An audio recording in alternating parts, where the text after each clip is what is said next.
오늘은 마음을 넓히자라는 제목을 가지고 말씀을 나누고자 합니다. 오늘 바울은 고린도 교회를 향해서 자신의 사랑을 보여주며 마음을 열라고 권면을 하는 말씀입니다. 그러나 반대로 고린도 교회의 성도들은 마음을 굳게 닫아버리죠. 하나님께서 우리에게 향하신 기대는 서로 사랑하며 서로 이해하며 살기를 원하십니다. 그런데 많은 사람들은 이 세상을 힘들고 어렵게 살아가는 것이 여러 이유가 있겠지만 그중 하나가 마음의 어떤 상태를 이야기하고 있습니다. 어떤 사람은 마음이 좁아서 답답한 사람으로 매사에 불평도 많고 오해도 많고 사소한 일로 다른 사람들과 다투면서 괴롭게 살아가고 있지요. 반면에 인생을 여유롭게 살아가는 사람들도 있습니다. 우리가 가정에서 부부간에 넓은 마음으로 사는지 아니면 사소한 일로 싸움이 나고 힘들어하는지 이제 또 내가 예수를 믿은 후에 내 마음이 넓어졌는지 생각이 깊어졌는지 여유 있는 인생으로 변화되었는지 한번 돌아보시기 바랍니다. 오늘 말씀은 고린도 교회가 신령한 은사도 많이 받았지만 성적으로 많이 타락하고 또 도덕적으로도 물론 더 타락한 그런 상태입니다. 그때 사도 바울이 이 고린도 교회를 사랑하는 마음을 가지고 이제 편지를 썼지만 이 또 다른 이유가 이 사도 바울을 정통 사도로 받아들이지 않았다라는 이야기죠. 그러니까 12제자는 다 사도인데 이 바울은 왜 사도냐? 그러니까 12제자는 예수님을 만났거든요. 실제 살아계신 예수님을 만났기 때문에 사도라고 하는데 사도 바울은 너가 무슨 사도냐? 근데 이 사도 바울도 사실은 다마스커스로 예수 믿는 사람들을 잡으러 가려고 하다가 거기서 예수님을 만났거든요. 그 살아계신 예수님을 만났기 때문에 그 사도 바울도 사도라고 하는 것이죠. 이제 그거를 이 고린도 교회 성도들은 받아들이지 못한다는 얘기입니다. 사도 바울은 사랑하는 이 교인들이 서로 다투면서 나는 바울파, 게바파, 아볼로파, 그리스도파라고 서로 나누어서 분쟁하며 다투는 것을 상당히 마음이 아파합니다. 그러니까 라인을 잘 서는 거죠. 나는 베드로파다. 게바가 베드로거든요. 나는 베드로파다. 나는 바울파다. 나는 예수님 파다. 무슨 파다. 뭐 쪽파다. 뭐 대파다. 이렇게까지 내가 파를 가지고 나누면서 그 파대로 서로 분쟁을 하는 거죠. 우리는 교회 공동체 안에서 내 마음을 열고 다른 성도들과 진솔한 대화를 나눌 수 있는지 또 마음이 좁아지고 다치게 만드는 이유가 무엇인지 그래서 하나님께 마음을 넓게 해달라고 또 간구하고 있었는지 교회 안에서 상처받은 사람들에게 용서와 화해의 마음을 전하면서 진정한 연합을 이루기 위해 내가 할 수 있는 구체적인 실천이 무엇인지 말씀을 나눠보고자 합니다. 그래서 첫 번째 우리가 마음을 넓히기 위해서는 내 마음을 열고 정말 넓힐 수 있는 마음의 그 마음가짐을 가져야 합니다. 그래서 오늘 11절 말씀을 보면 고린도 사람 여러분 우리는 여러분에게 숨김없이 말하였습니다. 우리는 마음을 넓혀 놓았습니다.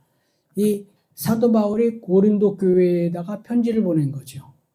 그래서 내가 숨김없이 말하겠는데 나 마음 넓혀 놓고 당신들을 이해하고 당신들을 사랑한다. 내가 좀 내 이야기를 좀 잘 들어 달라 이렇게 이야기를 하는 거죠. 오늘은 두 번째 편지거든요. 첫 번째 편지도 보냈지만 두 번째 편지를 오늘 보낸 거예요. 두 번째 편지입니다. 오늘이. 그래서 고린도 교회에 대해서 바울의 마음이 넓어졌다는 것은 깊은 애정을 가지고 있다는 것을 다시 한번 강조한 것을 표현하는 것이죠. 이는 바울이 고린도 교회와 소통하며 그들과의 관계를 더욱더 긴밀히 하면서 자기가 세운 교회를 더 깊은 사랑을 가지고 끝까지 책임지고 나가는 것입니다. 이것은 하나님께서 우리에게 보여주시는 무한한 사랑을 또 우리가 다른 사람들에게 이렇게 전해주는 것이지요. 바울은 그들을 향해서 마음을 넓히고 그들의 영적 성장을 위해서 기도하고 헌신을 합니다. 바울의 이러한 태도는 우리에게 중요한 교훈을 주지요. 신앙 공동체 안에서 우리가 서로 마음을 열고 솔직하게 표현하는 것이 필요합니다. 이는 단순한 의사소통을 넘어서 진정한 사랑과 신뢰를 쌓는 기초가 되는 겁니다. 오늘날 교회 안에서 서로에게 마음을 열지 못하고 오해와 갈등이 생기는 경우가 너무나도 많지요. 바울의 예를 통해서 우리가 먼저 마음을 열고 솔직하게 다가가서 마음으로 하나가 되는 그런 공동체를 만들어야 합니다. 우리는 마음이 넓은 사람을 큰 사람이라고 하지요. 아무리 인물이 좋고 공부를 많이 했어도 속이 좁으면 작은 사람이라고 할 수 있습니다. 시어머니가 큰 마음을 가져야 며느리가 편하고 남편이 넓은 마음을 가져야지 사소한 일로 삐지거나 하면 아내가 힘들지요. 제 이야기입니다. 이건. 넓은 마음은 하나님께 감사하는 마음입니다. 감사한다는 것은 은혜를 아는 것이지요. 에베소서 5장에서 계속해서 말씀을 한번 우리 보겠는데요. 20장에 보면 모든 일에 언제나 우리 주 예수 그리스도의 이름으로 하나님 아버지께 감사를 드리십시오.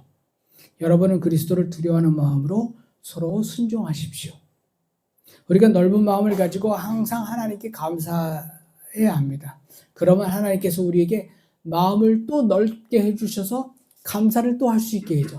그러니까 우리가 감사하는 마음을 가지면 하나님이 또 감사를 주시는 것만큼 우리가 마음을 넓히고 하나님 앞에 감사를 하면 우리 마음이 또 더 넓어질 수가 있습니다. 그래서 21절은 하나님의 은혜가 너무 커서 두려운 마음으로 순종할 수 있다. 이렇게 말씀하고 계십니다. 이어서 20절, 21절이죠. 22절을 보면 아내된 여러분, 남편에게 하기를 주님께 하듯 하십시오. 25절, 남편된 이 여러분, 아내를 사랑하기를 그리스도께서 교회를 사랑하셔서 교회를 위하여 자신을 내주신 같이 하십시오.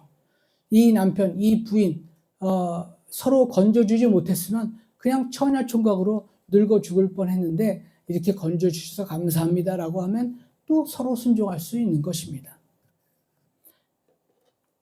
에베소서 6장 1절에 보면 자녀들아 주 안에서 너희 부모에게 순종하라. 이것이 옳으니라. 부모님이 나를 낳아주셨기 때문에 내가 세상에 존재하다. 그리고 부모님의 은혜에 감사하면 우리가 또 순종할 수 있는 것입니다. 에베소서 6장 5절에 보면 종들아 두려워 말하고 떨며 성실한 마음으로 육체의 상전에게 순종하기를 그리스도께 하듯하라. 사장님이 나를 뽑아주셔서 내가 이렇게 일을 할 수 있구나 라고 생각하면 또 순종할 수 있는 것입니다. 하나님께 대하여 우리가 감사한 마음을 가질 때 사는 것 자체가 은혜고 전체가 은혜고 또 사는 것이 다 축복일 수밖에 없습니다. 우리 빌립보서 2장 4절 말씀, 5절 말씀 한번 같이 읽어볼까요? 시작. 또한 여러분은 자기 일만 돌보지 말고 서로 다른 사람들의 일도 돌보아 주십시오. 여러분 안에 이 마음을 품으십시오. 그것은 곧 그리스도 예수의 마음이기도 합니다. 아멘. 예수님의 마음이 무엇일까요? 하늘을 우러러 감사하는 마음입니다. 하나님의 뜻에 죽기까지 순종하는 것이지요. 이것이 바로 넓은 마음입니다. 소나무는 가시 넝쿨이 이렇게 휘감고 막 그 소나무 전체를 휘감고 있어도 끄떡 않고 그냥 수전하게 그냥 순순히 살아갑니다. 그러다 보면 추운 겨울이 와서 이 가시덩굴을 말라지고 또 이렇게 수분이 없어지면 그냥 우수수 떨어진대요. 그러니까 그 가시덩굴이 나를 그렇게 감아도 거기에 뭐 어떻게 흔들리지 않고 그대로 그냥 사는 대로 살아가면은 또 겨울이 되면 얘네들은 또 우수수 떨어진다고 한답니다. 시편 37절 1절 37편 1절을 보면 악한 자들이 잘 된다고 해서 속상해하지 말고 불의한 자들이 잘 산다고 해서 시해워하지 말아라. 악한 때가 잘 되는 때가 당연히 있지요. 있습니다. 그러나 그것은 그 당시에 잘 되는 것이 정말 축복일까요? 축복이 아닙니다. 저주일 수도 있습니다. 그리고 우리는 힘든 그런 거지요. 로마서에 보면 환난을 당해야 축복이 있다고 했어요. 정말 우리가 하나님 앞에 어떤 복을 받아야 할지는 우리가 계속해서 말씀을 듣는 가운데서 우리가 그걸 깨달아야 합니다. 그러니까 우리가 선하게 산다는 것으로 우리는 이미 우리가 할 일을 다 한 것이에요. 마음을 넓히는 것은 마음을 다 한다는 것입니다. 하나님의 아들 예수 그리스도를 우리가 믿는다는 것은 우리에게 친히 오셔서 우리와 사랑을 나누고자 한다는 것을 우리에게 보여주신 그 사랑을 우리가 깨닫고 정말로 그 예수의 사랑을 담는 우리 마음을 넓히는 것이 중요합니다. 그 어느 종교의 교주가 또 그 어느 종교의 신이 사람에게 직접 찾아와서 그렇게 한 신이 어디 있을까요? 예수님밖에 없습니다. 근데 사실은 뭐 신이다 이렇게 표현하기가 참 사실은 목사로서 불편한 거예요. 그거는 도리어. 아무튼 우리가 예수 그리스도가 우리를 위해서 돌아가신 것을 깨닫고 나아가면 우리도 그 어떤 것도 다 용서할 수 있는 것입니다. 둘째, 좁아진 마음을 더 넓혀야 합니다. 12절에 보면 우리가 여러분을 옹졸하게 만든 것이 아니라 여러분의 마음이 옹졸했기 때문에 그렇다는 것이죠. 좁은 마음을 갖고 있었으니까 그것을 넓혀야 된다는 얘기죠. 고린도 교회 그 성도들이 마음이 좁은 상태를 알 수가 있죠. 바울은 고린도 교인들이 겪는 어려움이나 제약이 본인이나 이 사역자들 때문이 아니라 사실 그들의 마음이 좁아진 것이 문제다라는 것을 지적하고 있습니다. 그래서 사도 바울의 사랑과 헌신에도 불구하고 고린도 성도들은 그 사도 바울을 잘 받아들이지 않았습니다. 그리고 성도들의 마음이 좁아진 또 다른 이유는 서로에 대한 신뢰와 사랑이 부족했기 때문에 이를 통해서 교회 안에 갈등과 분열이 생기는 거죠. 아까도 말씀드렸지만 분열은 무슨 파, 나는 이쪽 장로파, 나는 저쪽 목사파, 나는 부목사파 이렇게 나눠지는 것입니다. 이것은 우리에게 경고입니다. 마음이 좁아지면 하나님께서 주시는 은혜와 사랑을 받을 수가 없습니다. 하나님과 이웃을 진정으로 사랑할 수 없게 되고 교회의 본질적인 목적을 잃게 되는 것이죠. 우리는 교회 안에서의 관계에서 항상 열린 마음으로 다가가야 합니다. 이런 기도가 있습니다. 내가 고칠 수 없는 것은 분별할 수 있는 지혜를 주시고 내가 고칠 수 있는 거라면 고칠 수 있는 믿음을 주옵소서. 이런 기도가 있습니다. 그러니까 이게 분별을 할 줄 알아야 돼요. 이게 고칠 수 있는 건지 응답을 받을 수 있는 건지. 그러니까 이걸 고친다라는 말을 응답으로 바꾼다면 하나님 내가 응답 받을 수 없는 거라면 분별할 수 있는 지혜를 주시고 응답 받을 수 있는 거라면 나에게 그 응답 받을 수 있는 믿음과 용기를 주옵소서. 이렇게 기도를 하는 것이죠. 우리가 이 세상을 살면서 고칠 수 없는 것들이 얼마나 많습니까? 과거 고칠 수 없죠. 물론 죽음도 고칠 수 없습니다. 날씨 또한 고칠 수 없습니다. 그냥 비가 오면 비가 오니까 좋고 또 바람이 불면 바람이 부니까 좋다 이렇게 살아가시기 바랍니다. 마음을 넓히는 것은 감사하는 마음, 온유한 마음, 겸손한 마음입니다. 에베소서 4장 2절을 보면 겸손함과 온유함으로 깍듯이 대하십시오. 오래 참음으로써 사랑으로 서로 용납하십시오. 용납은 다른 사람들의 잘못을 너그럽게 다 받아주는 겁니다. 내가 잘못한 것은 이렇게 쫙 숨기고 남이 잘못한 것은 이렇게 드러나려고 하는 그게 사실 사람의 본성이지만 그래도 내가 잘못한 것 주님께서 용서해 주셨으니까 나도 저 사람들을 다 용서해 줄 수 있는 것이지요. 반대로 얘기하면 내가 저 사람들을 용서해 줬으니까 하나님 나도 용서해 주십시오. 이런 기도가 될 수도 있습니다. 옛날 가난한 시절에는 방이 없으니까 형제들이 한 방에서 다 살았죠. 저희도 삼형제인데요. 어렸을 때 이불을 깔면 거기서 삼형제가 레슬링을 했어요. 막, 형님 아우 이렇게 막 뭐 이렇게 초등학교 때니까 그렇게 했어요. 근데 지금은 다 커서 뭐 그렇게 합니까? 서로 살기도 바빠서 얼굴도 볼 수가 없죠, 사실은. 하나님의 은혜를 받아서 마음을 우리는 넓혀야 합니다. 또 넓어진 마음으로 감사를 하시기 바랍니다. 그러면 하나님께서 더 넓은 마음을 주시는 것이죠. 사도 바울은 말합니다. 고린도 성도들이요, 마음을 넓히십시오. 우리가 이 세상에 살면서 서로 화목하게 하는 것보다 더 큰 복은 없는 것 같습니다. 세 번째, 더 넓고 깊고 높은 마음을 가져야 하겠습니다. 13절 우리 마지막 절인데 나는 자녀들을 타이드듯이 말합니다. 보답하는 셈으로 여러분도 마음을 넓히십시오. 사도 바울은 고린도 교회를 자녀 다루듯이 내가 아버지처럼 영적인 아버지로서 고린도 교회에 이렇게 편지를 하면서 마음을 넓혀라고 말씀을 하고 있습니다. 우리는 신앙 공동체 안에서 진정한 사랑과 연합을 실천해야 합니다. 이러한 관계는 예수 그리스도의 가르침인 서로 사랑하는 그런 계명과 일치하게 되는 것이죠. 사도 바울은 성도들이 마음을 열고 넓어지기를 간절히 소망합니다.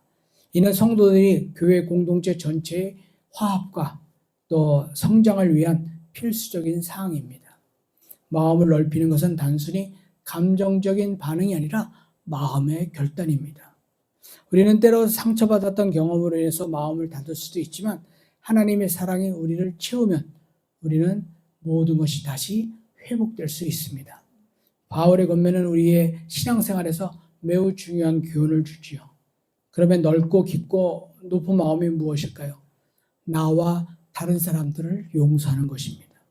누가복음 9장 23절을 보면 그리고 예수께서 모든 사람에게 말씀하셨다. 나를 따라오려는 사람은 자기를 부인하고 날마다 자기 십자가를 지고 나를 따라오너라. 나를 부인해야 합니다. 나를 부인해야 한다는 것은 내가 하는 일마다 뭐 이렇게 반대한다는 게 아니라 내가 죽는 거죠. 내가 뭔가 하려고 하지 않고 하나님께 모든 것을 다 맡긴다는 것입니다. 이건 또 나를 용서한다는 말하고 비슷한 말입니다.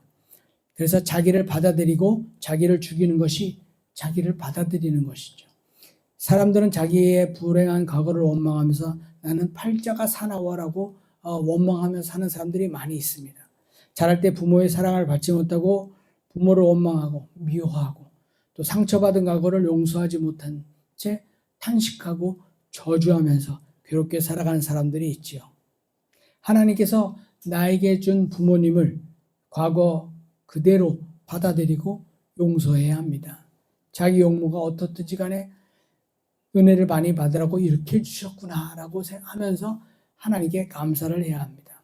출생, 성격 모든 것을 그대로 받아들이시기 바랍니다.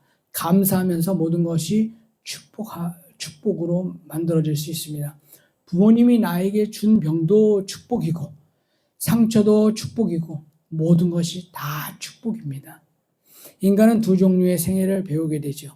하나는 미워하는 사람을 닮고 또 하나는 사랑하는 사람을 닮아갑니다. 왜 미워하는 사람을 닮을까요? 밤에도 그 사람 미워하면서 생각하고 낮에도 미워서 그 사람 생각하고 하다 보면 그 미워하는 사람을 닮아간대요. 자기도 모르는 사이에 그 사람이 내 마음속에 들어와 앉아 있답니다. 자기는 그렇게 살지 않겠다고 하면서도 어느 순간에 그 사람을 닮아가는 자신을 보게 되지요. 우리 학교 학생들 보면 처음에는 피해자들이 나중에 가해자가 돼요. 그런 학생들이 아주 많이 있습니다. 그러니까 우리도 누군가에게 피해를 받아가지고 나는 그렇게 하지 말아야지라고 했지만 어느 순간에 내가 누군가에게 또 가해자가 될 수도 있다는 이야기가 됩니다. 시어머니 밑에서 시집살이한 며느리는 시어머니를 보면서 나는 며느리 얻으면 절대로 저렇게 하지 말아야지 하지만 또 그렇게 된다고 하잖아요. 그 시어머니를 용서하지 않았기 때문입니다. 그 시어머니를 용서해야 그 힘이 나에게로 돌아오지 않고 은혜가 들어와야 합니다. 그런데 사람은 그렇게 쉽게 변화되지 않죠. 그래서 은혜를 받아야 합니다. 성령의 능력으로 나에게 은혜가 생기면 놀라운 변화가 있는 것이죠. 고린도 교회가 파가 많은 교회라고 그랬죠. 분열이 많습니다. 그래서 바울은 고린도 교회 교인들에게 마음을 넓히라고 권하고 있으며 오늘 여기 우리에게도 하나님이 주시는 말씀입니다. 베드로가 예수님에게 사람들을 용서할 때 몇 번까지 해야 합니까? 라고 했을 때 70번씩 7번을 해라. 그러면 490번이거든요. 어떤 사람에게 잘못한 것을 490번을 용서하라고 한다는 것은 그냥 거기서 끝내라는 얘기죠. 더 이상 491번째 용서 안 할 수 있으면 그러면 용서 안 해도 될 것 같아요. 490번을 용서하는데 그 마음이 어떻게 되겠어요? 풀릴 수밖에 없을 것 같습니다. 그리고 또 그것도 우리가 숫자적으로 490번이 아니라 끝까지 용서해라라고 하는 말씀이죠. 바울은 우리에게 오늘 이 아침에 마음을 높게 깊게 넓히라고 권면하고 있습니다. 마음을 더 넓혀서 사랑하고 용서하고 포용하는 은혜가 있기를 주님의 이름으로 축원합니다.